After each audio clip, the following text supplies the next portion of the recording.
Shalom. Call Halal, Yahawah by Sham by Sham Qadash. Double honors unto the apostles, double honors unto the elder bishops. Salutations to all my fellow laborers doing this work in truth and sincerity, risking their lives and their freedom to do so, now more so than ever. To the scattered elect that are scattered around the four corners of the earth, that be like unto the speckled bird, the Israelite foreigners among the heathens that look like the heathens, and to the Yahawah that are listening and learning. To you, I say shalom. This is your brother Malcolm from the branch of the Great Millstone here in Chicago, coming at you with another lesson in truth. And the two books that you just see me put on the screen are one and the same. This one, oh, not that one. Not that one. Darn it.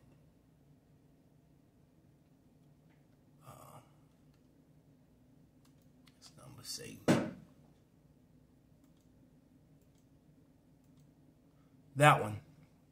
They're one and the same. This is a reprint. So this is the Book of Indian Battles from the landing of the Pilgrims in 1620 to the end of King Philip's War. Here's the same book. And I actually am holding this book in my hand. It's printed in 1858. You can see it's pretty old. It's a pretty old book. All right. So I'm going to read from it. And just a little quick something. Just to go to show you, too, how when, Esau gives you history. His history is all, his history is tainted the way that he, because Esau gives you truths, but then he gives you 2 lies. So, what's the word that I'm looking for? Underhanded or duplicitous, all right? Duplicitous, which basically means treacherous. But I'm going to start on page 8 in this very book, and I'm going to read some of it and then bring out a few scriptures. Just some portions of page 8 and 9 about the battles, and it says, and this is the landing of Columbus. So, or Cristobal Colon, we know through research that he's Cristobal Colon, father of Diego Colon. I was desperately trying to find which book that I have the records of his son's Diego lawsuit against the crown for monies he felt he was owed to his family, to the Colon or the Christopher Columbus name, to the Colon family for his father's works. But nevertheless, I wasn't able to find it. But one of these days, I'm going to just keep searching until I find where exactly it is.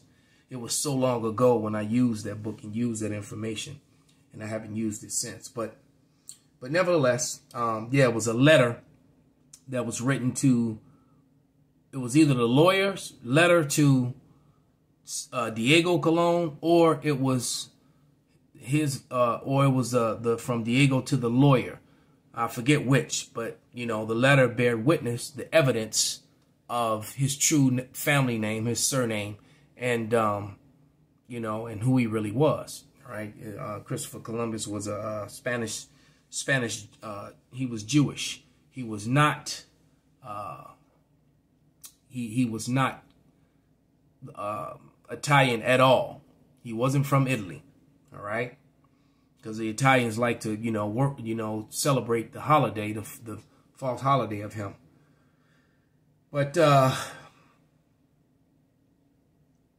But let's get to read, and then I'm going to bring out these quick scriptures into this. So this should be a really good lesson, but it won't be a long one. But it reads on page 8, the second paragraph. It says, after sailing about 2 months, the crew became anxious and discontented.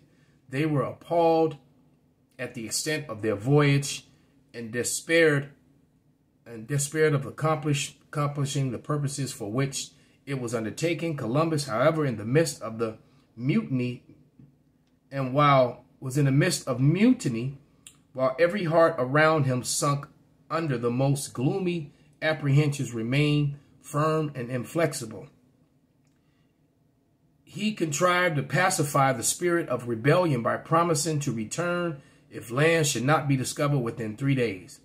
That night of 11th of October, 1492, was memorable to the land that the land was near, had had ordered sails furled and a water set. No eye, however, was shut. All on board was surprised and the sleepless expectation. About midnight, the cry, "Land, land," was heard on board the Penta. All right, so let me grab the scripture. All right, because what Esau likes to do is give delusions of grandeur, and when he tells stories about himself, you know, he fabricates and really, you know, makes himself great. Some serious ad-libbing. All right, so I'm going to go to Psalms 94 and 4. And it reads, "How long shall they undertake and speak hard things, and all workers of iniquity boast in themselves?" All right, so they're very, you'll find as you read this, they're very boastful in their murderous ways, and they're conquering. And then they write it in such a language as if they didn't come rape, robbing, and murdering. Because I was just looking at, you know, the differences between other books talking about these accounts and then how they romanticize it in this particular book that was written in 1853, by the way. Landing of Columbus. Columbus, in rich dress and with drawn sword, soon after landing with his men, with whom having kneeled and kissed the ground with tears of joy, he took formal possession of the island in the name of Queen Isabella, his patron. On the landing, the Spaniards were surprised to find a race of people quite unlike any they had ever seen before, which is a lie because, you know, Ben Franklin is going to describe how Europe and the rest of the world was pretty much the same way that they're going to describe these natives. All right, which proves you they weren't red. It says they were dusky copper color. They weren't naked. The men were wearing, the women. Anyway, it says beardless with long black hair floating on their shoulders. But notice it said they were dusky and copper color, which is about the color of a penny. Dusky is the word that they used to use for swarthy, which, and those two words, the word swarthy is interchangeable with dusky and swarthy are both interchangeable with black. So they were dark brown, copper colored people. As a matter of fact, let's see if we can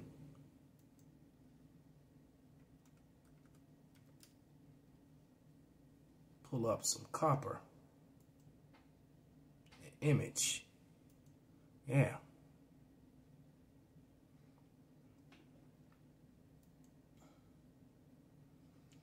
All right. Now,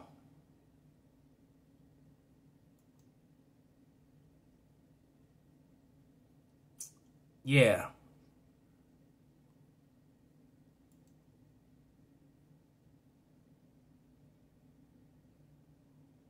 Copper.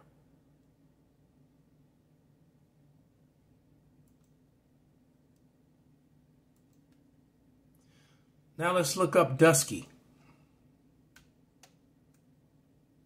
and see what pops up.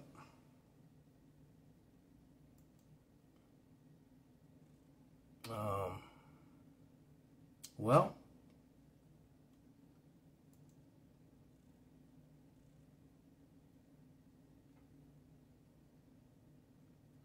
all right. Now remember though, because this is actually tawny.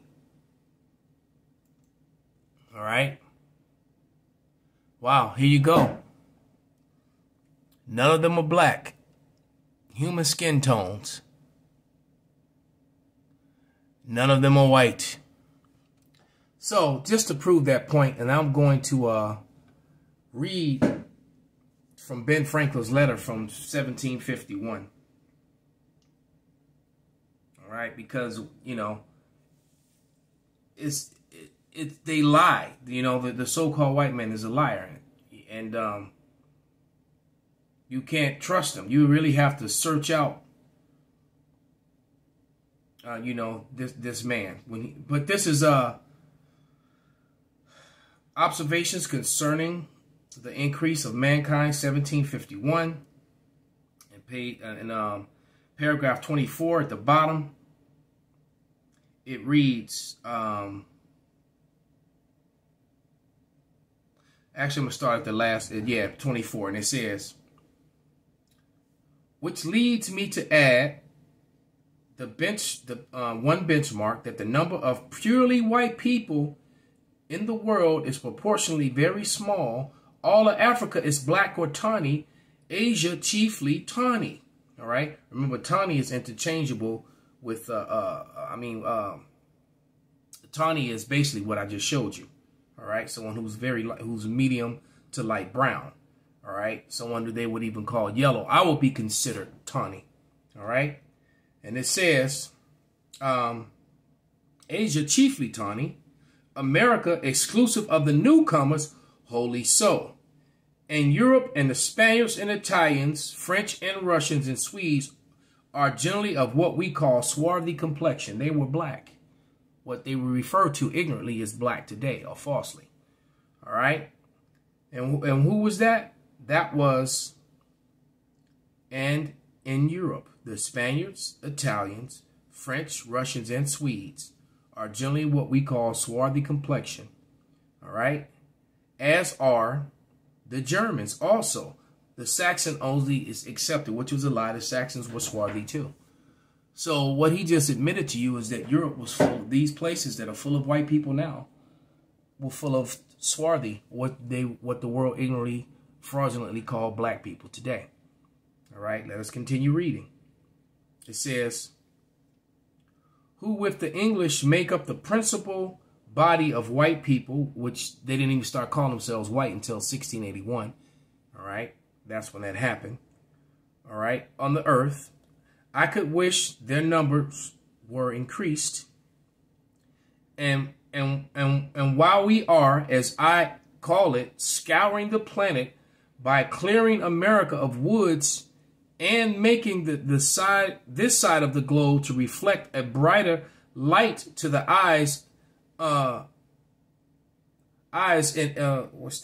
inhabitants in Mars or Venus, why should we, in the sight of superior beings, darken its people? Why increase the sons of Africa? All right, because Africans, the black Europeans that were in Europe were not Africans; they were Israelites. The ones that he was talking about, they weren't Africans at all. But it says, why increase the sons of Africa by planting them in America, where we have a fair opportunity by excluding the blacks and tawnies, or increasing the lovely white and red? See, and the natives weren't referred to as red. He already referred to them as tawny in complexion. All right. That's Ben Franklin's letter from 1751. All right. And it was called Observations Concerning the Increase of Mankind, 1751. So he didn't even acknowledge anyone who wasn't so-called pale or red. You know how they get, they call them rednecks, as humans. Back into the book. So this is this is what I'm talking about. This is this disingenuous history, deceitful, underhanded, duplicitous history. Page 9. Back in the Book of Indian Battles, which I don't even want to go to the battles. This is just the opening, and it's full of exaggerated, disingenuous truth. Because Christopher Columbus, because I read before that how it said they were traveling looking for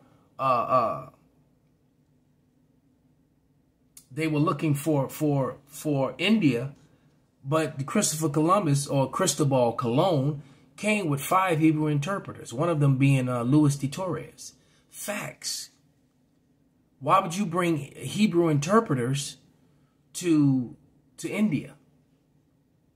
That's the lie that they like to tell. They knew that the 10 lost tribes, all right, like in this book here by M.M. Noah, right in front of you, it says, the discourse and evidences of the American Indians being descendants of the lost tribes of Israel.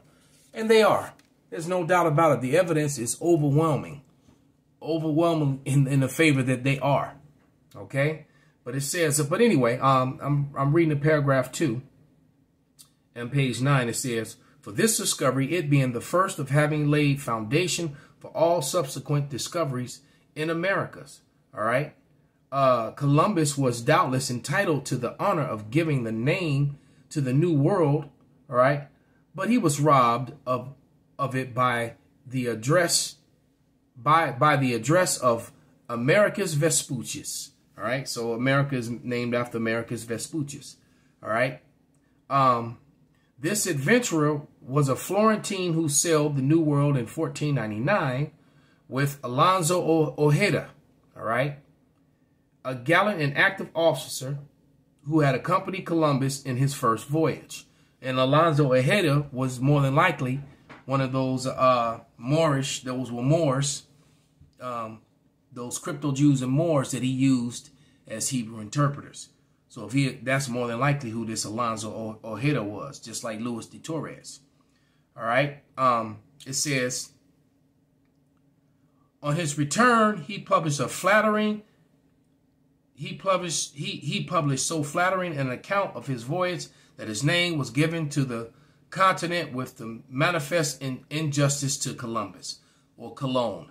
All right. This is why Diego Colon, upon Columbus's death and shame, he was shamed, was trying to sue for monies that he said his father created the wealth for Spain, etc., etc. And they killed hundreds of millions of our people. All right. And that will be the next lesson. But it says, after this, Columbus made several other voyages, but did not discover the continent of America until August 1st, 1498. During his third voyage, at which time he made the land now called Terra Firma in South America. All right. During this voyage, Columbus was destined to experience severe afflictions after his departure from Spain, having been appointed governor of the New World. His enemies, by false representation, persuaded the king to appoint another in his place. Well, he was, like I said, he murdered millions of people. And Bartholomew de las Casas laid witness to it. He was a bishop, a Catholic bishop, who was writing letters back to try to stop the barbarity, you know, the eating of flesh, the feeding of flesh to animals, the constant rape, slaughter, you know, cutting open, the ripping open of pregnant women's bellies, pulling out the infants and then hewing them in pieces. These were the sort of things that these Judeo-Christians were doing, that these so-called, today they call themselves white men, were doing, these pilgrims, all in the name of Jesus, you know, and now they get angry. You know, they were very proud of these conquests in years past, but now, you know, with the viciousness and the barbarism and the truth coming out about it, now they want to call it CRT and you know, pull it out of the schools. But it says, during this voyage, Columbus was destined to experience severe afflictions after his departure from Spain, having been appointed governor of the New World. His enemies, by false representations, persuaded the king to appoint another in his place. At that same time, king was induced to give orders that Columbus should be seized and sent to Spain. This order was executed with rigid severity, and the heroic Columbus, see, they're saying he was a hero. He was a rapist and a murderer, a pedophile. He was having sex with 9-year-old girls, maybe boys too. All right, and you know, his men were raping little girls and women in front of their husbands and brothers, selling them and trading them. All right, but they say and heroic, the heroic Columbus returned to Spain in irons. Ha ha. On his arrival, he was set at liberty by the king, but he never recovered his authority. That's why his son was trying to sue upon his death. It says, soon after the fourth voyage, which he made, finding Isabella, his patroness, dead and himself neglected, he sunk beneath his misfortunes and infirmities and died in May 20th, 1506, in the 59th year of his age. All right. So this is why Diego Colon, son of Cristobal Colon, a.k.a. Christopher Columbus, was trying to sue. And I'm going to get 2 scriptures real quick because they were naming and renaming. That's Psalms 49 and 11. Let's grab that.